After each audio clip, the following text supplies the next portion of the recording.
Olá, todos vocês catequistas que estão fazendo este encontro online de formação. Hoje, um dia muito especial, porque nós vamos terminar o primeiro tema que nós começamos o sábado passado.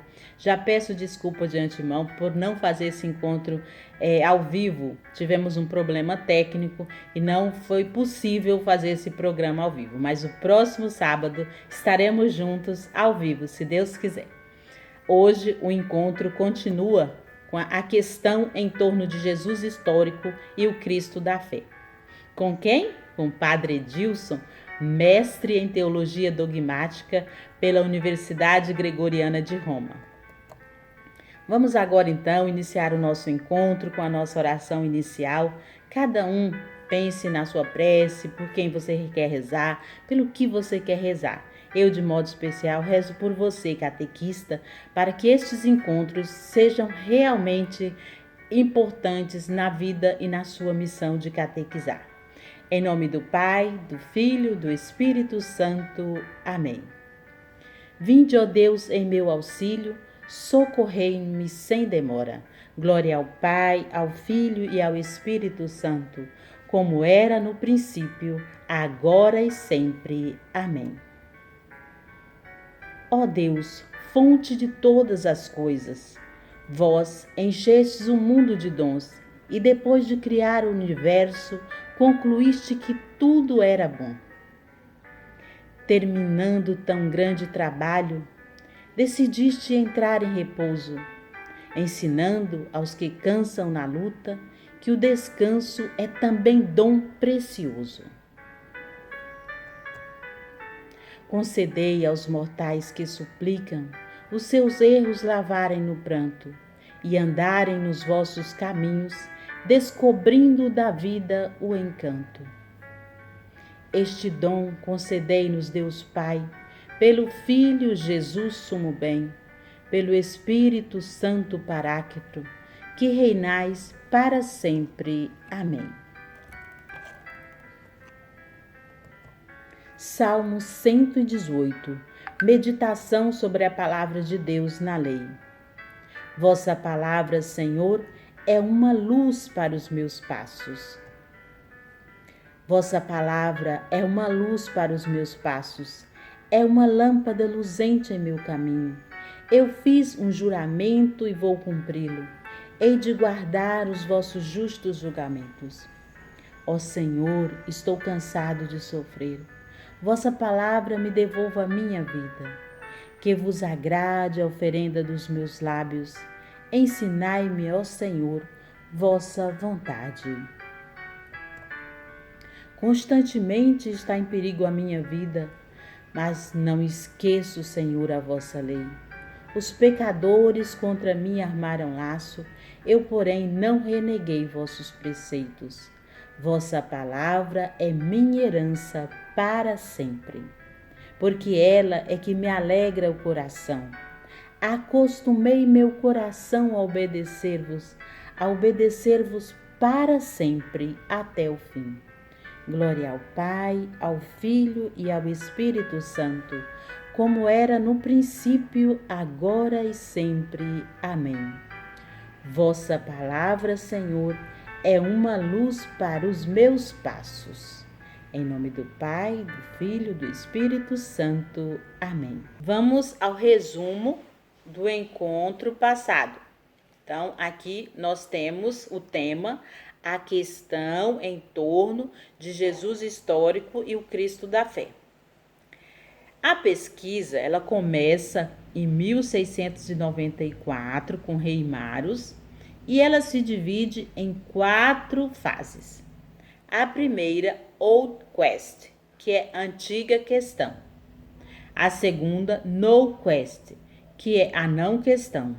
E a terceira é New Quest, que é a nova questão. E a quarta fase é Third Quest, que é a terceira questão. Vamos lá. Na primeira questão, que é Old Quest, que é a antiga questão, o que importa é o Jesus histórico, alcançável pela razão. Viu? A primeira questão.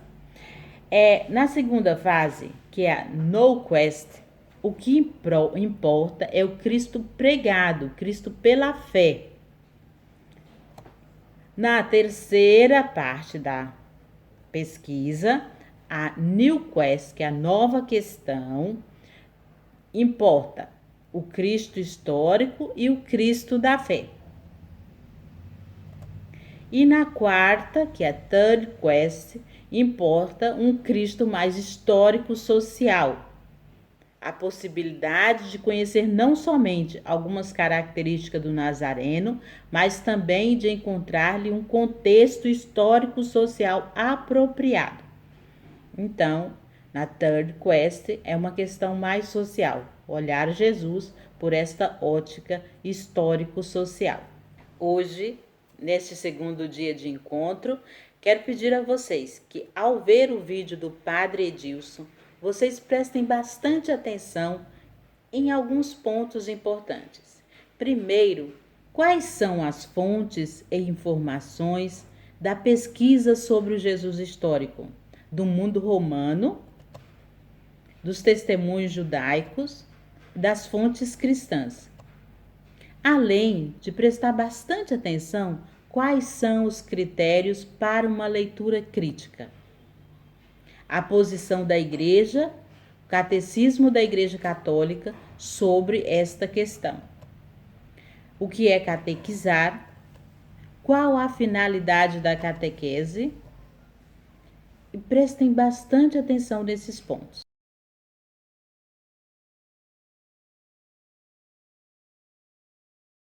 Nesta Third Quest, quais são as fontes históricas disponíveis a nós para que possamos empreender uma pesquisa sobre o Jesus histórico? O Jesus Seminar que nós mencionamos aqui, aquele que evidencia na sua tradução o que foi palavra explícita de Jesus em vermelho, que provavelmente Jesus teria dito ou algo similar em rosa e assim por diante. Ele valoriza mais como fonte para a pesquisa o Evangelho Apócrifo de Tomé do que os evangelhos canônicos, os sinóticos, Mateus, Marcos e Lucas. Isso é bem interessante. Crossan, que é um dos autores desse período, exalta mais as fontes antigas dos anos 30 a 60, privilegia a chamada fonte Q, que seria uma fonte comum usada pelos evangelistas Mateus e Lucas, não presente em Marcos, numa visão primeira ou numa versão primeira de caráter sapiencial, né?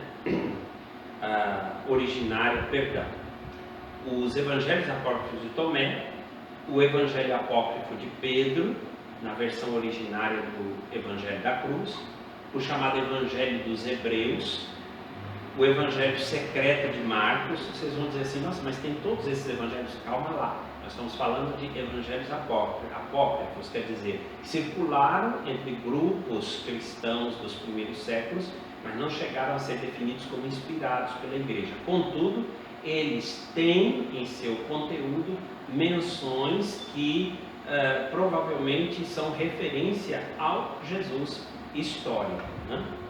E também nós temos a chamada fonte dos sinais, que é utilizada pelo evangelista São João. Alguns afirmam, mas são contestados, que haveria uma fonte que numa versão primeira, aí sim, de caráter sapiencial, sem ditos escatológicos de Jesus, e um primeiro evangelho, no qual estariam ausentes os milagres e a paixão, que só apareceriam mais tarde no Evangelho de Marcos. Contudo, há estudiosos que dizem o contrário.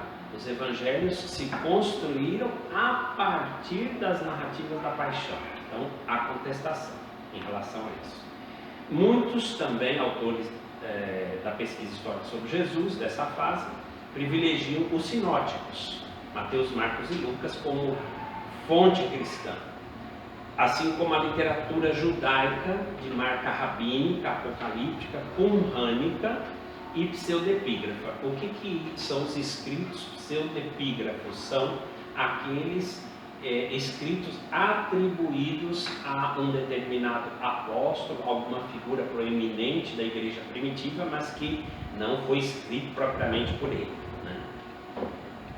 E temos também uma referência no autor chamado M. Smith aos papiros mágicos de língua grega.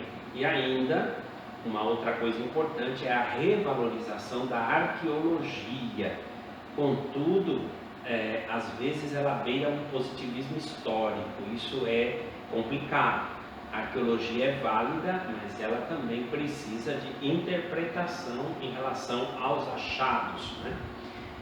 Ainda, nós falamos do uso das fontes nessa pesquisa do Jesus histórico. É importante falarmos também das fontes de informação e pesquisa sobre o Jesus histórico que vem para nós do mundo romano, do mundo judeu e das próprias fontes cristãs. Então, mais especificamente, do mundo romano. Tácito, em sua última obra, que vai do período de 115 a 220 d.C., Suetônio, na obra De Vita Caesarum, do ano de 121 d.C., Plínio o Jovem, que foi governador da Bitínia entre 111 e 113, provavelmente, e que manteve um rico epistolar, quer dizer, uma troca de cartas, comunicando-se com o imperador Trajano e falando, portanto, dos primeiros cristãos e da figura de Cristo. Depois nós temos no mundo judaico os testemunhos judaicos que estão à nossa disposição. Flávio José, que é o mais importante, é um historiador judeu. Ele chegou a Roma no ano 70 d.C. A passagem Sanhedrin 43a do Talmud babilônico e um dito de Ula, que é de origem palestina e babilônica, do século IV. Nós temos também Celso, filósofo da segunda metade do século II, na sua obra contra os cristãos, chamada Doutrina Veraz, com algumas passagens citadas por Orígenes no Contra Celso, por volta de 178 d.C. Então, temos fontes históricas romanas, temos fontes históricas judaicas e temos as fontes cristãs propriamente. Quais são elas? As cartas autênticas de Paulo, que datam dos anos 50, são seus escritos mais antigos.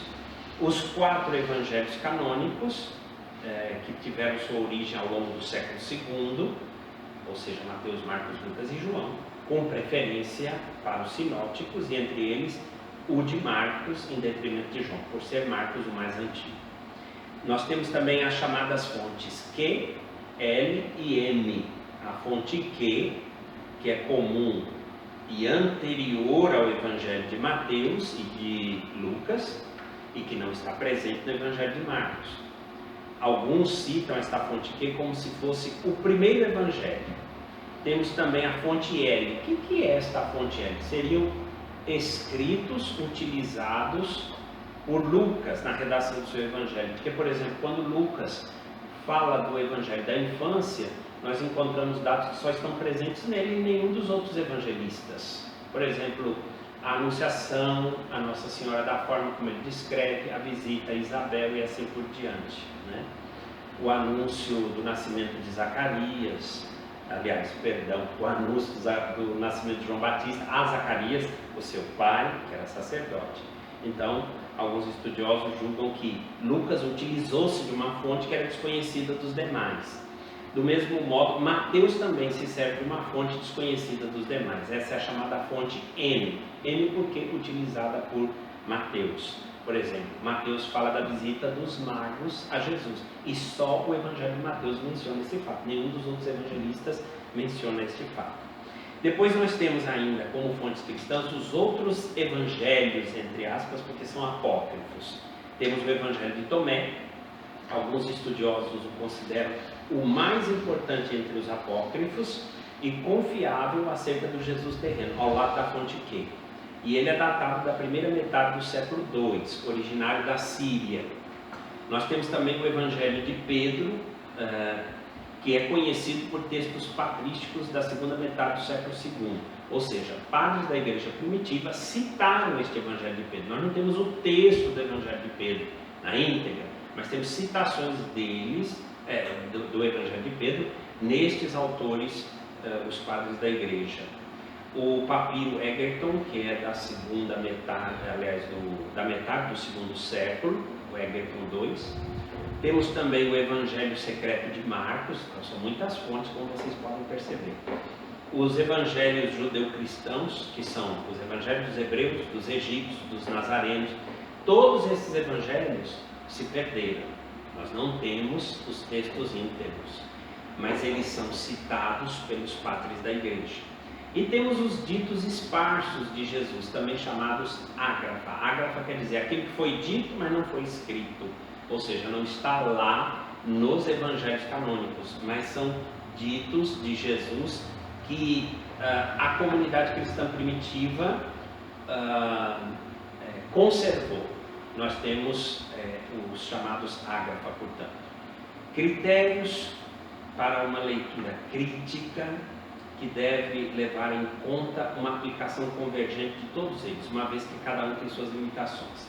Então, a pesquisa, ela tem sua motivação, ela tem as suas fontes e ela tem também os seus critérios. Como é que nós podemos definir que o resultado de uma pesquisa é confiável?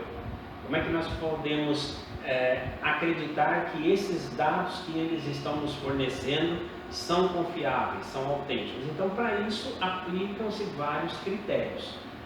E aqui eu vou citar alguns deles. Eu sei que o tema é um pouco complexo, mas não tenho medo. Pelo menos a gente vai ouvir falar alguma vez sobre esta metodologia. E quem sabe, algum de vocês que depois vá se aprofundar no tema ou vá se aventurar pela teologia, e seria bom que desejassem fazê-lo, vão ter acesso a isso mais tarde. Bom, um dos critérios é o de dessemelhança ou diversidade. O que em Jesus emerge como original em relação ao seu ambiente e aquilo que seria compatível com o ambiente das comunidades cristãs primitivas. Então, a pesquisa histórica procura, por diversidade e dessemelhança, ver o que é próprio do contexto do Jesus terreno, pré-pascal, e o que é próprio do contexto das comunidades cristãs, portanto, para o período pós-pascal. O que se fala sobre Jesus e o que Jesus de fato disse e viveu. Bem, outro critério também utilizado na pesquisa histórica é o critério do constrangimento. A igreja relatando algo que, por ser tão constrangedor, não pode deixar de remeter a Jesus de modo autêntico, porque se não fosse verdade, era melhor não dizer, mas como é verdade, ela tem que dizer. Eu vou dar um exemplo. Jesus ser batizado por João Batista. Isso era um constrangimento para os primeiros cristãos de origem judaica, porque como Jesus, que é o Filho de Deus, sem pecado, entra na fila dos pecadores para ser batizado, isso causava um certo desconforto nas primeiras comunidades cristãs. No entanto, isso está presente nos evangelhos e na pregação das primeiras comunidades, porque é verdade, ou seja, é constrangedor e por isso mesmo só pode ser autêntico. Se não fosse verdadeiro, seria muito mais fácil omitir o fato. Mas se ele é mencionado, é porque, apesar do constrangimento, precisa ser dito por ser verdade. Não sei se ficou claro. Também existe o critério da múltipla atestação. Um dado presente em mais fontes independentes, tanto mais válido quanto mais citados em diferentes fontes independentes, e tanto melhor quanto mais antigo. Quer dizer, quanto mais fontes diversas citam um mesmo fato sobre Jesus, mais probabilidade disso ser verdade, ser autêntico, ser histórico. Então, por exemplo, eu encontro um determinado dado sobre a vida do Jesus terreno que está presente naquelas fontes romanas, nas fontes judaico-cristãs também e nas fontes judias. Quer dizer, os historiadores ou as fontes históricas que nós temos à disposição, que são daquele período, todas atestam o mesmo fato. Então, há uma coerência. Portanto, esse fato tudo indica, autêntico. É a múltipla atestação. E aí, depois também temos um outro critério, que é a análise da linguagem e do estilo dos ditos de Jesus. Os autores procuram nos evangelhos, tanto os canônicos quanto citações de falas de Jesus nos evangelhos apócrifos, aquilo que possui araísmos, quer dizer, características da língua aramaica, que provavelmente foi a língua com a qual Jesus pregou. E estilemas semíticos, quer dizer, estilos semíticos, judaicos, estilos que são próprios da cultura judaica. Outro critério de coerência, atribuir a Jesus um dado congruente ao quanto já é dele conhecido. Então, há coerência em dizer que Jesus era um galileu? Há coerência em dizer que Jesus não era da classe sacerdotal? Sim. Por quê? Nós temos diversos dados que mostram que há coerência nessas afirmações. Então, atribui-se a Jesus um dado que é congruente ou está de acordo com o quanto dele já é conhecido. Coerência histórica. Nós poderíamos dizer assim, onde há fumaça, há fogo. Por exemplo, explicar o porquê da crucifixão com base em diversos fatos históricos coerentes. Por que Jesus foi crucificado? Existem diversas explicações. E todas elas, se são coerentes, elas se juntam para dar um quadro geral do porquê da crucifixão de Jesus. Então existe aí a coerência histórica. Outra coisa é o critério da plausibilidade histórica. Vou explicar. Trata-se de mostrar a coerência de uma imagem geral de Jesus no contexto do judaísmo e do cristianismo das origens. Uma figura de Jesus que corresponda, ou seja, que seja compatível com o ambiente no qual viveu e com a igreja dos primeiros tempos que dele se originou.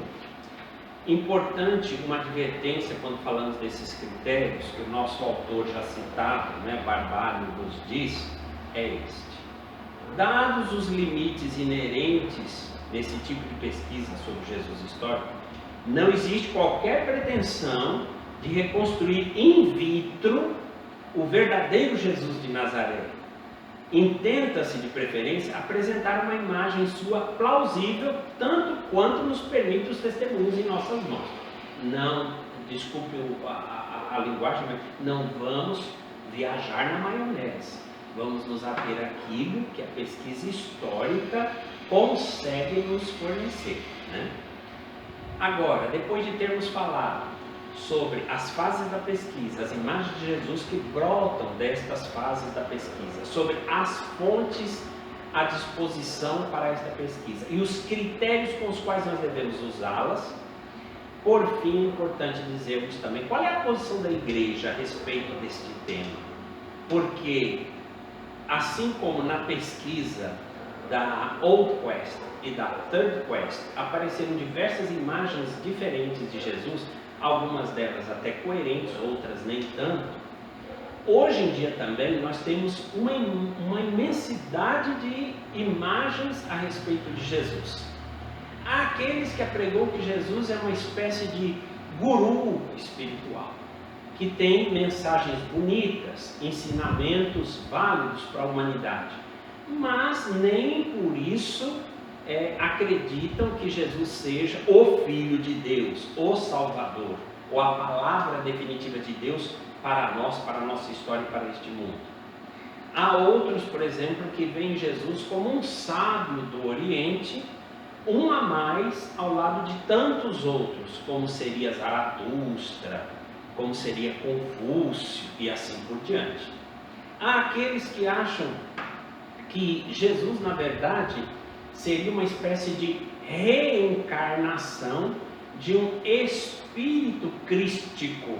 Isso é o que, por exemplo, apregoa muitos adeptos da New Age, ou Nova Era. Esse espírito crístico, ele apareceria no mundo para guiar a humanidade, para ajudá-la a evoluir para melhor, de tempos em tempos. Então ela se manifestaria através de figuras históricas que são tidas hoje como fundadores de religiões, ou grandes sábios, ou grandes filósofos. E aí nós perguntamos, para você que é catequista, para você que anuncia Jesus Cristo às crianças, aos jovens, aos adultos, Quem é Jesus para você? Aqui a gente se remete ao Evangelho quando Jesus pergunta aos discípulos: o que dizem os homens a respeito do Filho do Homem? E cada um diz: uns dizem que é João Batista, outros dizem que é Elias, outros dizem que é um dos profetas que ressuscitou. E Jesus por fim diz assim: e para vocês, quem eu sou? Então, diante deste tema, nós também precisamos nos perguntar: quem é Jesus para nós? E Jesus para nós deve ser o Jesus anunciado pela igreja. O Jesus da fé que está em continuidade com o Jesus terreno. Nós não podemos separar os dois.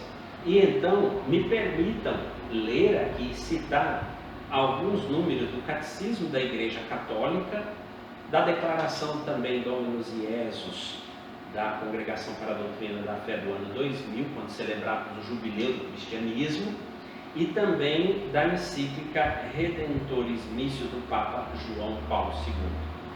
Para começar, para falar do posicionamento da Igreja a respeito deste tema, o que diz o Catecismo da Igreja Católica? No número 423, quando o Catecismo aborda o tema da profissão de fé, o credo, e fala especificamente sobre Jesus Cristo, nós temos lá no número 423 a seguinte afirmação: nós cremos e confessamos que Jesus de Nazaré, judeu nascido de uma filha de Israel, em Belém, no tempo do rei Herodes, o Grande, e do imperador César Augusto, carpinteiro de profissão, morto crucificado em Jerusalém sob o procurador Pôncio Pilatos, no reinado do imperador Tibério, é o Filho eterno de Deus, feito homem, que ele saiu de Deus, desceu do céu e veio na carne, porque o Verbo fez-se carne e habitou entre nós.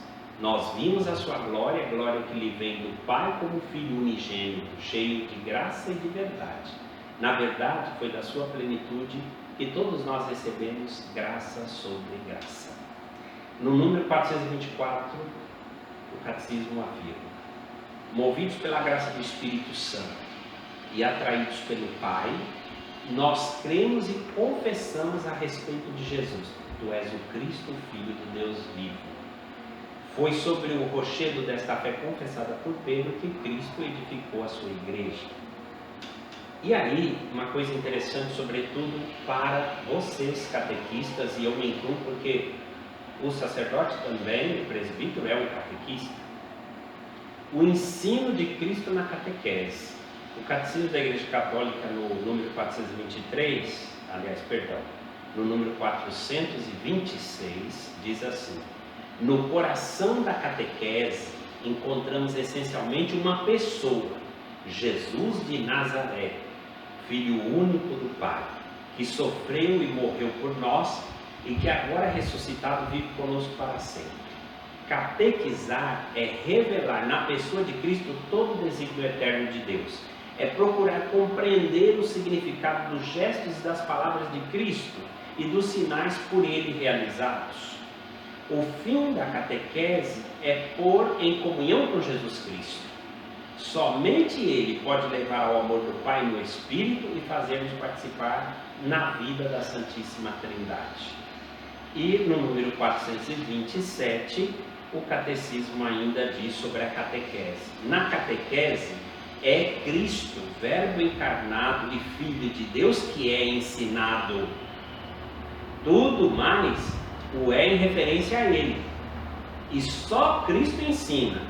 Todo e qualquer outro o faz apenas na medida em que é seu porta-voz, consentindo em que Cristo ensine pela sua boca. Então, Cristo ensina pela nossa boca. Todo catequista deveria poder aplicar a si próprio a misteriosa palavra de Jesus, lá em João 7,16. A minha doutrina não é minha, mas daquele que me enviou. Aquilo que nós anunciamos não é o que está na nossa cabeça, mas a fé que nós recebemos por meio da igreja, que por sua vez recebeu de Cristo.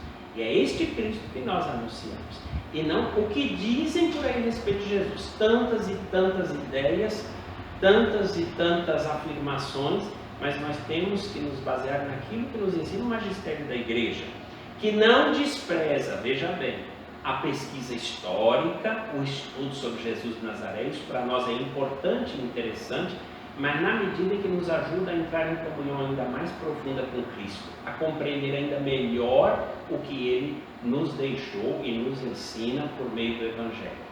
Bom, ainda o Catecismo da Igreja Católica diz no número 464, você pode conferir lá no seu depois: o acontecimento único e absolutamente singular da encarnação do Filho de Deus não significa que Jesus Cristo seja em parte Deus e em parte homem, nem que seja o resultado de uma mistura confusa do divino com o humano. Ele fez-se verdadeiro homem, permanecendo verdadeiro Deus, ou seja, 100% homem, 100% Deus. Diz ainda o Catecismo: Jesus Cristo é verdadeiro Deus e verdadeiro homem. Esta verdade de fé teve a Igreja de a defender e clarificar no decurso dos primeiros séculos perante heresias que a falsificavam. E aí eu disse, além do Catecismo da Igreja Católica, é importante também nos referirmos àquela declaração Dominus Iesius sobre a unicidade e a universalidade salvífica de Jesus Cristo e da Igreja, que foi emitida pela Congregação da Doutrina da Fé no dia 6 de agosto do ano 2000. Lá, neste documento, no número 2, é dito: as palavras, as obras e o inteiro fato histórico de Jesus, se bem que limitados enquanto realidades humanas, tem todavia como sujeito a pessoa divina do Verbo encarnado, verdadeiro Deus e verdadeiro homem. No número 9 diz: na reflexão teológica contemporânea é frequente fazer-se uma aproximação de Jesus de Nazaré considerando uma figura histórica especial, finita e reveladora do divino de modo não exclusivo, mas complementar a outras presenças reveladoras e salvíficas. Portanto, essa aqui é uma constatação. Hoje em dia quer-se limitar Jesus a um determinado período histórico e aquilo que ele nos ensina como algo finito, que revela sim algo do divino, mas não de modo exclusivo. Isso é reduzir o papel de Jesus, é não crer que ele seja o Verbo encarnado, é não crer que ele seja a palavra eterna e definitiva de Deus para nós. Lembre-se bem que quando Jesus se transfigura no Monte Tabor, há uma voz do alto, que é a voz do Pai, que diz: este é o meu Filho amado, escutai-o. Ao lado dele estava Moisés e Elias. Não é mais Moisés, não é mais Elias, é a ele que devemos escutar. Por quê? Ele é o Verbo que estava junto de Deus, era Deus e se fez carne, como diz João 1,14.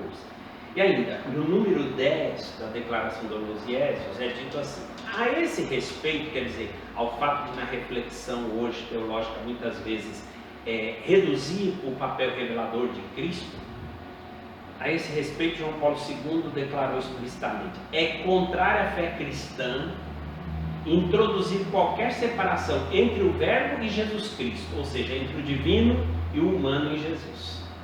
Jesus é o Verbo encarnado, pessoa una e indivisa. Cristo não é diferente de Jesus de Nazaré. E este é o Verbo de Deus, feito homem para a salvação de todos.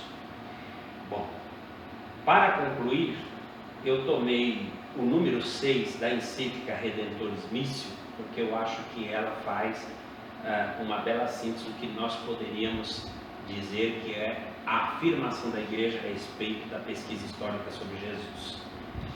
Se me permitem, eu vou ler para vocês este número 6, desculpe se estou sendo cansativo, mas é importante. É contrário à fé cristã introduzir qualquer separação entre o Verbo divino e Jesus Cristo. São João afirma claramente que o Verbo, que no princípio estava com Deus, é o mesmo que se fez carne. João 1, versículos 2 e 14. Jesus é o Verbo encarnado, pessoa una e indivisa. Não se pode separar Jesus de Cristo, nem falar de um Jesus da história que seria diferente do Cristo da fé. A igreja conhece e confessa Jesus como Cristo, o Filho de Deus vivo. Cristo não é diferente de Jesus de Nazaré. E este é o Verbo de Deus feito homem para a salvação de todos. Em Cristo habita corporalmente toda a plenitude da divindade, vai dizer o apóstolo Paulo em Colossenses 2,9. E da sua plenitude todos nós recebemos, João 1,16. O Filho unigênito que está no seio do Pai é o Filho muito amado, no qual temos a redenção e a remissão dos pecados. Aprove a Deus que nele residisse toda a plenitude, e por ele fossem reconciliadas consigo todas as coisas, pacificando pelo sangue da sua cruz tanto as criaturas da terra como as do céu.